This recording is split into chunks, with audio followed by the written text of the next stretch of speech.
Live brought to you by NBC Sleep World. Warriors insider Monte, Poole, Kerith, Burke with you here. So after a wire-to-wire loss to the Raptors, the Warriors follow that up with a wire-to-wire loss to the Pelicans, and they give up the most points to an opponent this season, 141. Without exaggeration, does this feel like rock bottom for the team this season? No, I'm not going to say it because, it could be worse, but it's hard to imagine it being worse. And I say that knowing that, these last two games, 3 of the last 4 games, they've given up 70 points in the first half.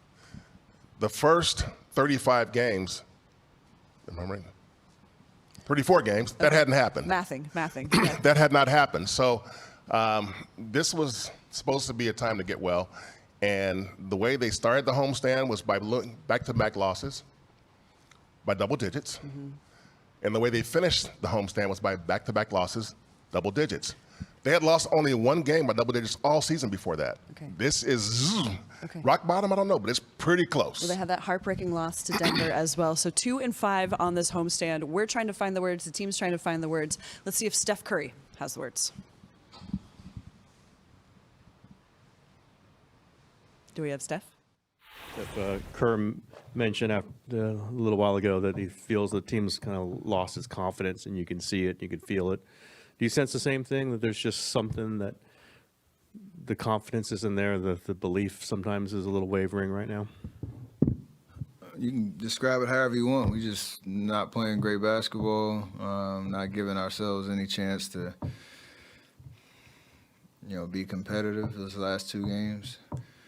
And I don't know, the last 2 starts have been, the last 2 first quarters have been a little rough. We settled it a little bit tonight at the end of the first quarter. I think it was like 20-6 at one point. But then, when you give the other team belief and you give the other team a reason to, keep their foot on the gas pedal, it makes it even harder knowing that we're going through our struggles as a team. So however you describe it, it's got to change. Hey, Steph, at the beginning of this homestand, you guys were 15-15. I know 500 isn't where you want to be, but now 3 games below. What do you think changed in the last 2 weeks between then and now? I wish I knew the answer. We could have avoided, the situation we're in.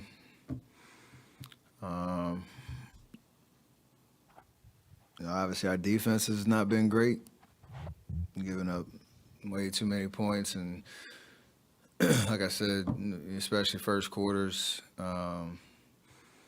teams coming out and punching us first. So we can turn it into good learning lessons and opportunities for growth, but it's not going to happen on its own, and nobody's going to feel sorry for us. Nobody's going to help us get out of this hole. We have to do it ourselves. That's the challenge. After the Denver loss on this homestand, you said it's frustrating because you were losing what-if games, right? Ones that kind of collapsed in the last couple minutes. How is it different after 2 blowout losses?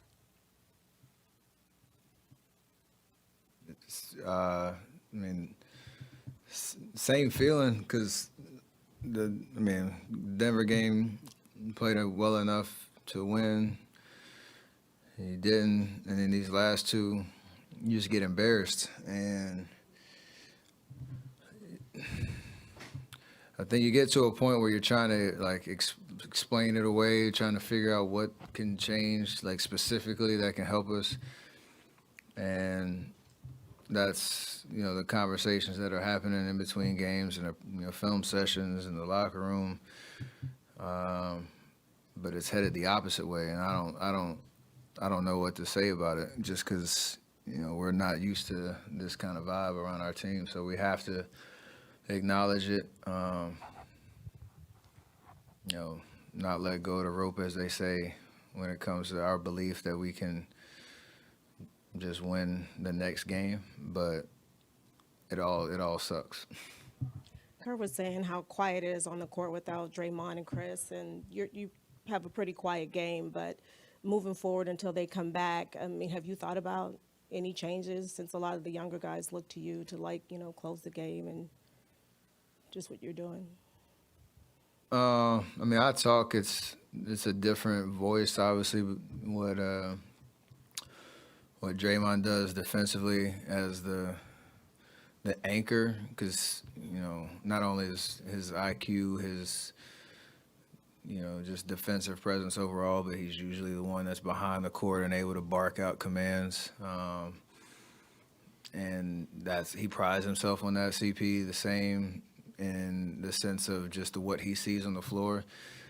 And so when we started the year, I think that was one of the things that was exciting about the roster. We had youth, and we had things that they needed to learn as we went through the year, but we had veteran presence, Draymond, CP, myself, that could loom, that could be the most vocal. And obviously when they're not on the court, it's tough to replace it, but it's again another challenge for the guys that are out there to try to be vocal, try to talk, help our defense stay connected, intimidate the other team maybe. That's another part of it, and we haven't done it.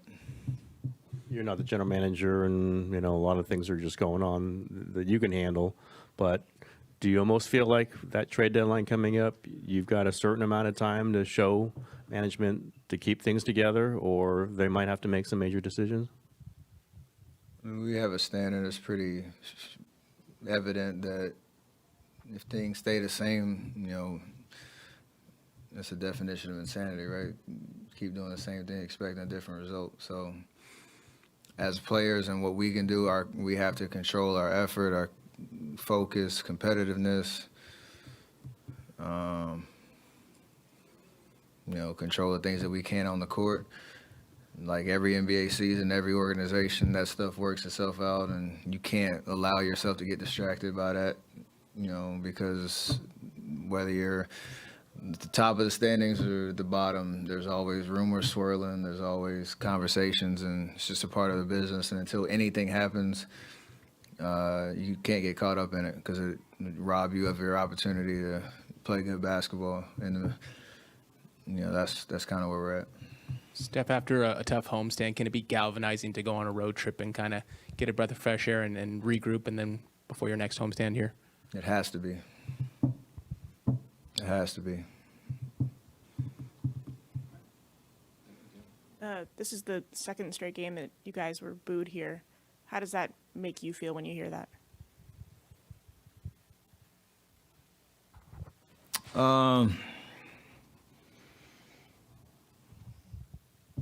I don't even know what to say about it, because I don't want to be prisoners of the moment and understand, we're obviously struggling. There's nothing to really cheer about, so opposite of cheering is booing. Might as well. I don't take it any certain type of way. Honestly, I'm booing myself, booing our team in my head because of the way we're playing. So, it is what it is. Fans are going to react the way that they want. It's our job to, give them something to cheer about. And we have not done that. Ooh, it's not easy talking about being booed on your home floor, Chase Center, where you were so good last season. This season, obviously different. Steph, 25 minutes in this game, which tells me the Warriors knew they had no hope of coming back in this one. Steph, 4 of 13, 3 of 8. What do you think Steph is going through right now? Well, he just said he booed himself. He booed himself. This is tough homestand for Steph. He started off the season so well. And I think when the Warriors came home from Denver on Christmas night, the thought was, okay, we lost a game in Denver. Yeah, it's a tough place to win, but we're going home now. We got 7 games at home. 7 longest homestand of the year. Mm-hmm. And this is as good a time as any to get ourselves together and get moving. And Steph didn't play well. He had 2 good games, but overall, he shot in the 30s, 37% from the field. I think 33% from 3. Those are way below his standard. And so, and unfortunately, his teammates, including the All-Stars, Clay and Andrew, neither one of those guys did enough to fill that void. Yeah. And so, if Steph is not carrying the load and nobody else is going to carry the load, then the load doesn't get carried. That's what you're looking at. So, you look at a team. Oh, there's a load right there. It's on the floor. And so.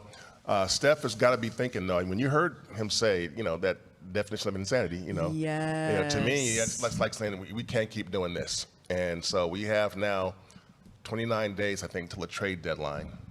And I still expect something to move. I said 92% the other day. Yeah. I may go even higher now. They're not going to stand for this. That was very important for Steph to say. I think that illuminates a lot right now. You can't keep doing the same thing over and over, because he would never come out and say, we need to make a trade. Right. He would never let that leak through media. Right. We need to make a trade. You would never hear that tracing back to Steph Curry. But he said it on the podium that something has to change. And this is the second time he said it this season. Okay. Yeah. So I think last time he was saying it because they'd lost a bunch of games in a row. Mm-hmm. This time he's saying it because they're not just losing games, but they're losing games in such terrible ways. It's like there's nothing you can see and say, okay, here's a bright spot here. Here's a reason for you to be encouraged. Mm-hmm. There's not there. I mean, these last two games especially. So at least early in the season, they were losing games that they were close in. They kept losing heartbreakers and close games. They played the most close games than any team in the NBA. Mm-hmm. But they come home, and 4 of these 5 losses were by double digits. Yeah. That is mind-boggling for this team. Those are beatdowns. Yes, and that hadn't happened all year. Mm-hmm. And so in these last 2 games where the starts were just atrocious, I mean, tonight, from the beginning, they were getting roasted. Yeah. And it wasn't much better against Toronto. It was the same thing. They gave up 76 to Toronto in the first half, 73 tonight. So, it's not – there's no place there is no silver lining in any of this right now. Yeah. None. In the first 3 minutes of the game, the Pelicans hit 5 3-pointers. They were 5 of 7. And then the lead was established, and that was that. And the Warriors helped them, too. Turnovers. 3 turnovers in the first 3 minutes for the Warriors. Okay, you mentioned bright spots. Can we talk Moses Moody? Can we just let's loosen up a little bit? Okay, Moses Moody, 21 points to lead all Warriors off the bench in this one. He had his 3-point shot going. Moses Moody's stare down. At least somebody had it going. Yeah. Moses Moody, he also had 21 points in the last game, so this is tying his season high. He's playing well. Yes. When he plays. When he plays. And right now, unfortunately, he left the game tonight with a strained calf. He said he doesn't think it's serious, but it's getting an MRI. Players usually say that, so we don't know if it's serious or not. Well, I saw him. He looked up to his family who was sitting in Steph Curry's box. He gave them a thumb up, and I think he mouthed to his mother, "I'm okay." Here it is. Watch this. Coming up. I'm okay. Yeah, there it is. Okay, and I'm like, if that's what he's telling his mom, I believe him. Yeah. So hopefully that's nothing for Moses Moody. Yeah. So I just think, Moses has been good most of the time he gets a chance to play. Yeah. And right now, the Warriors in such dire straits to where there's no reason not to play him. So I think if you look at opportunities coming on this road trip, I would expect Moses to play because he's earned the right. I mean, there are guys who are not playing well enough to play, and Andrew Wiggins is one of those guys. Yeah. You hate to say that about Andrew Wiggins, who was the second best player during their championship run in the finals less than 2 years ago. But right now, he is a drag on the team. He's not playing well, and we don't know why, but we just know that when he goes out there, nothing good happens. He can make the occasional shot, but, he's just not the player. He's about a quarter of the player that he was 2 years ago when he was an all-star. And so you're not seeing any of that. And when you don't have Wiggs, and Clay has been off and on, he's had some good games and some games that weren't so good, and you don't have Steph playing at his level, you look for juice. And right now, Moses is one of the guys who can say, okay, Moses, you're giving us something. Get out there. Yeah, the forceful trio was Steph, Clay, and Wiggins. And Wiggins isn't a part of that anymore. He's not even starting at this moment. And I think Clay gave a really insightful answer about Wiggins. By the way, check out his fourth quarter. The fact that he was playing in the fourth quarter in this garbage time, if you're Andrew Wiggins, a champion and an all-star, I would be offended to some degree that I was out there on the floor for this. But he needed the minutes. And maybe you just see the ball go through the twine. But he didn't, unfortunately. Yes, that's the thing, and that's what that's about. Maybe he finds something in these garbage time minutes that kind of wakes him up, and it didn't happen. And Andrew's had a couple of good games this year, a couple of really good games this year, but the search for any consistency over a week or 2 or 3. I'm not saying every game has to be good, but where he has 7 out of 10 good games, and maybe a couple of excellent games in there, he's just not there. And I know you got to kind of keep trying him, but right now, you've got other guys who are playing better than he is, and you hate to put Andrew on the bench, but he's already gone from starting to the bench, And now he's going further down the bench because he's just not bringing it. Well, there needs to be no mercy at this point when the Warriors are scrapping and No. fighting for every type of win, and they're not even getting the win. So you have to play your best people, and right now, Play the Andrew hot hand. is unfortunately not one of those guys. Yeah, I mean, it really has been like that for a That's- few weeks that's tough. where you should play your hottest players. The players who are giving you something, those are the guys who need to be on the floor. And the loyalty is out of the window. And when I say that, if Steph's not playing, well, I'm not saying, okay, now, Steph, you got to go sit too. No, I'm not saying that. Yeah. But what I'm saying is because Steph, he is the sun around, this team revolves around him. So you don't move him. But everybody else, I think, is subject to being minutes changing, rotations changing.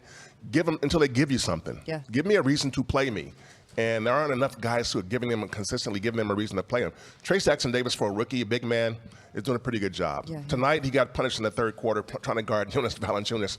And that's like, hey, kid, come on. Yeah, a lot of people get punished. Yeah, Listen. come on, kid. Come on, Rook. Yeah, Get over here. okay. I'm 7 feet. I've been in this league for 10 years. Let's roll. All right, we'll do a little bit more on the rookie report, but yeah, Moses Moody up, Andrew Wiggins stuck right now. As the Warriors get ready to go on the road, we're going to talk about the biggest concerns going forward here. Here's maybe Pods' best shot of the game. Boom! Full court, impressive, but unfortunately, it didn't translate later in the game. You could have used it.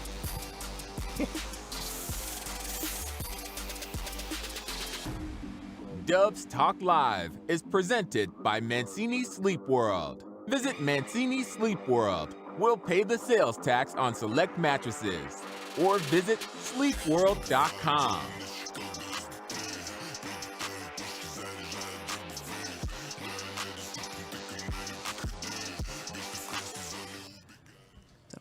Hello! We should be up on YouTube in just a moment. I'm trying to get that YouTube link. Just a minute. Thank you, everybody, for watching. I imagine, even without seeing it, there's a lot of caps lock on in the comments tonight. Did you send it to my personal email? There it is. Okay, thank you. Our wonderful producer, Flo, is helping me out tonight. Appreciate you, Flo. Let's see what's in these comments right now. I'm almost afraid, Monty. What are you doing with the next block? Let it rip. Hey, listen, we got to talk about the facts of the team. We Yes. hope we're putting on a good show for you as well, talking about the facts of the team. We can't pretty this up. We can't No, there's put no sugar and honey on sugarcoating this. this. No. I never, in my time covering this team, imagine saying off the top of a show, like 60 seconds into a show, are the Warriors at rock bottom? I never, even in that 15 and 50 season, but you kind of knew what that was, Yeah, right? you did. Unfortunately. Yeah. This has some puzzling sort of feelings to it. It's the way that they're starting games, that they're lackadaisical on defense. And then the Warriors just don't have it this season to make those tremendous comebacks. Yeah, I looked at the Warriors' defensive ratings over the homestand. 6 games, last 6 games of every team in the NBA. The Warriors the NBA has 30 teams in the league. The Warriors over the last six games, 29th in defensive rating. Okay. Who's That worse? is, I think it was Portland. Okay. It was Portland or Detroit or something. But Okay. I looked at that and I was like, that explains a lot right there. Yeah. They're giving up 120 plus points a night. Yeah. And when you do that, you're going to lose almost every game, especially unless somebody goes nuclear for you on the offensive end. That hasn't happened in a minute.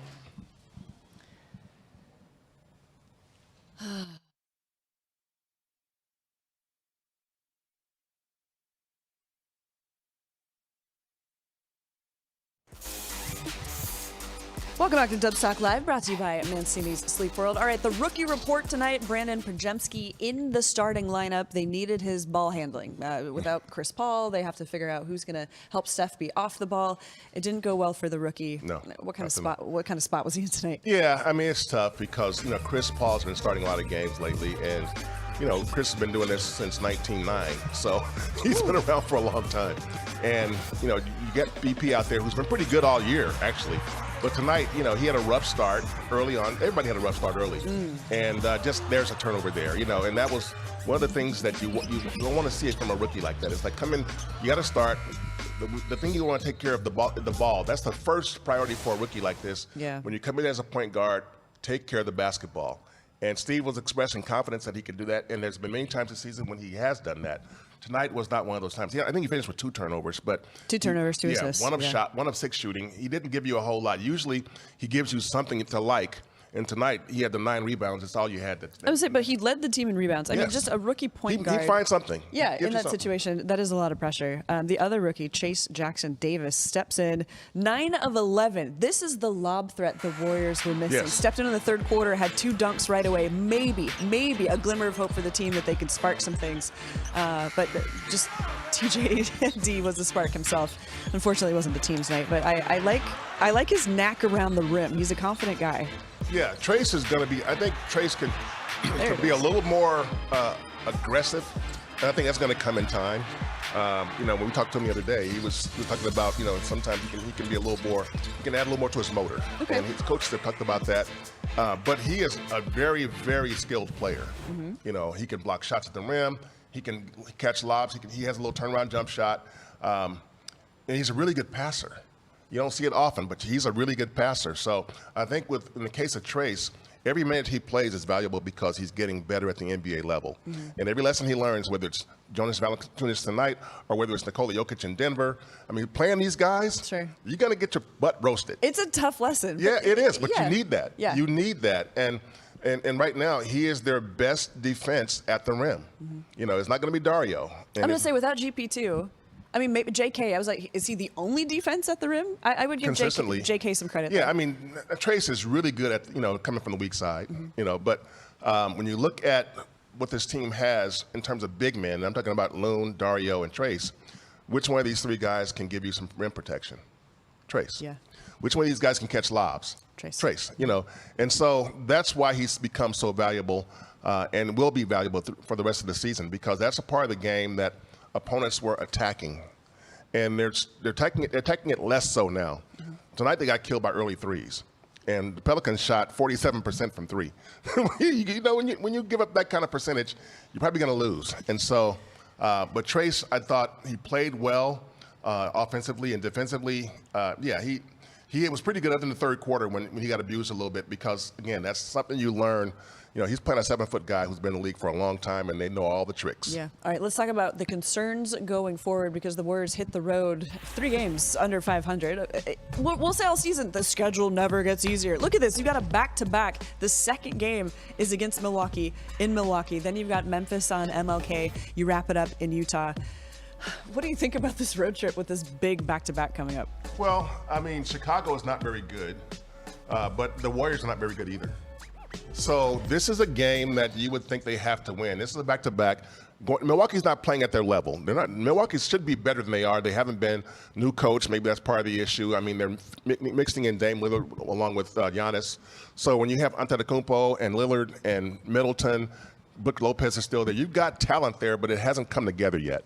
But you got to win one of these games, and your best bet is the first one, because then you got the Bulls, who have been struggling all season long and very, very rarely play a really good game. And the Warriors need to get right somewhere. That's their best chance. Emotionally, the Warriors need to win this Bulls game, because everything they're saying about having better starts, communicating, lifting each other up, accountability, if they don't show that competitive spirit against the Bulls, Monte, I don't know. Yeah, this is this is a game that the Bulls game is a game they should win, but then there have been games here at home when you said they should have been able to win, and they couldn't pull it off. So. Emotionally, there has to be a change in a competitive spirit in that one. Okay, when we come back, we're going to talk about what do the Dubs need to do to save the season and prevent Steph Curry from looking like that.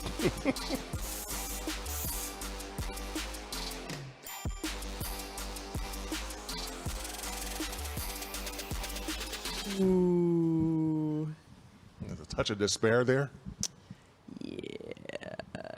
Somebody's saying they need to go 2-2 on this road trip. Okay. Otis saying, they would take they've that. got to beat the Chicago Bulls and on Friday Utah. night. Sure. If they go 3-1, it's wow. Okay, maybe they found something. Oh, wait a minute. Otis is saying he thinks he heard Fitz say on the broadcast, Kerr will be in the Bulls' Ring of Honor on Friday night, so you can't lose that one. Yeah, I hope they can make that a nice one for Steve Kerr. Yeah. And you know what Steve Kerr said? I kind of asked him about this, about if he has a quiet team, as he says he does, then Without where, Draymond, where yeah. do they need his voice? And he said, well, I can't yell and scream. He doesn't feel like that's effective for this team. Yeah, he's like, maybe he needs to change it up, is what he said. Yeah, I mean, coaches. If you fall out of character, players look at that and go, dude. Yeah, what are you know, doing? That ain't Yeah, who you and are. then you know? really lose them. Yeah, like if Steph goes in there and tries to be Draymond, it'd be like, What the hell? what happened to you? Yeah, you know. yeah. And so you've got to stay in character, but obviously, you know, I think talking in the locker room is only get you so far. I think the players need to figure this out. Mm-hmm. You're First talking of about all, a coach, leading in sort of, yeah. No, it's got to be among the players. And on the court, though, the lack of communication on defense is a big issue, and it's why their defense has been so horrible. You know, and you can't win games if you guys aren't communicating on defense. If you're not connected, if your shell is going to be constantly being broken. There's so many things they have to do, and so many late rotations and late closeouts, and it's like leaving guys open in the corner to shoot open threes. That's the last place you want to leave a guy open, you know. And so it's happened in so many games over the course of the season, but certainly in this on this homestand, that it's why this homestand was 2-5, and that's not what they expected. Okay.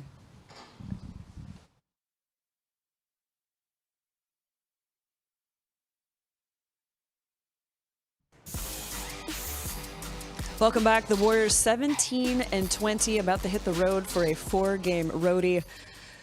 I think championship teams don't talk about reaching 500. Okay, this is a concern. And you know, what do the Warriors need to do most to save the season before it's too late? They've got to find some defense. That's where it starts. I mean, Draymond Green, when he returns, is going to help. But Draymond returning by himself isn't going to make this defense a top 10 defense. Okay. They've got to have other guys buy in and be smart and play smart and know your personnel. Okay. You know, watch enough film to know what you're going to expect. Yes. And know what to expect when your game starts. And don't be surprised by a guy who does something that you should have seen on film. You know, so these are things that they have done, but they haven't done it consistently. And they haven't applied it consistently, I should say. And that's the result. You have a team that really has been playing around 500 or below 500, barely above, mostly below, all season long. And this team, you know, right now, you know, the play-in feels like so far away right now. Yeah. You know, and it's because their defense is bottom 10. And, you know, Draymond can help. Gary Payton, their two best defenders are out. Yeah.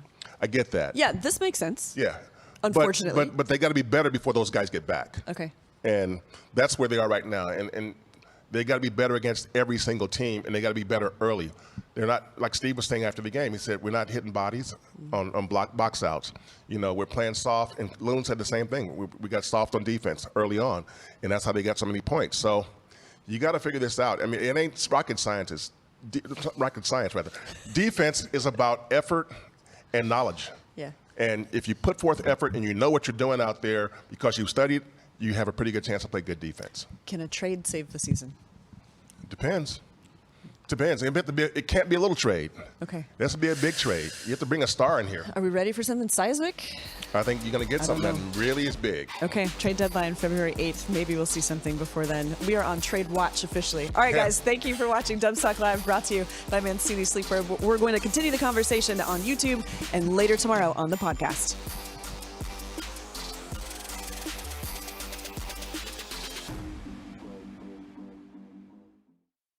All caps.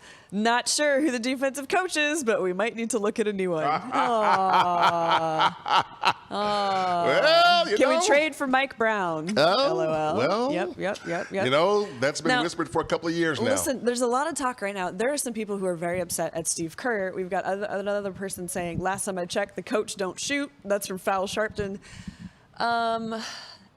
How much does a coach get the team ready to play? Because these slow starts are very concerning, and I think Steve can have his share of criticism. Yeah, a little bit. I mean, at the NBA level, the coach's role is mostly to make sure that guys know what they're supposed to be doing, when they're supposed to be playing, why they're supposed to be playing. You know, here's what you're good at. Here's what I'm going to use you for. Yeah. These are things. Now, I don't think coaches, come in, and do the rah-rah thing. That's not, that's not with adults, not with this team. No, that's exactly. This team has done too much. Yeah, this team has done too much. So if Steve go in there and start yelling at people, they'd be like, yeah, dude, come on, dude, that's not who you are. Yeah. So, but right now they don't have that. And I know when Mike Brown was an assistant coach here, in charge of the defense, Draymond loved talking about Mike, because Draymond loves defense. And he would talk about how worked up Mike would get about defense. He said, The sweat on his brow. I can see it. Yeah, the He sweat said- on his head. He said, Mike would talk about basketball any kind of way and all kinds of basketball. But when he talked about defense, it's like he went into overdrive. Okay. He would just he would get like a preacher. Yeah, he would just go on and on about defense. And, that can get guys fired up a little bit. And he held guys accountable. And that's an issue that I think is been happening for this team in a lot of ways, and not just on the court, but off the court too. And I think that's where somebody has to step in, whether it's Steve or whether it's, Kenny Atkinson, who is supposed to be in charge of defense. Somebody has to step in and say, let's do this the right way. Ron Adams is still here, but he's kind of like, he's more, fading. He's more of a consultant at this stage, Sure, almost, intentionally he's backed up. Yeah. I mean, and so, but remember, when they were really good on defense in the early years under Steve, Ron was the defensive guy. Yeah. And then Ron handed off to Mike. And Mike did a really good job. And now Ron's kind of, on the sideline a little bit, and Mike's not in Sacramento. And the defense, I'm not saying it's all on the coach, but there may be something going to that. All right. 141 points, the most the Warriors have given up this season. All right. Thank you for watching. We'll see you again soon.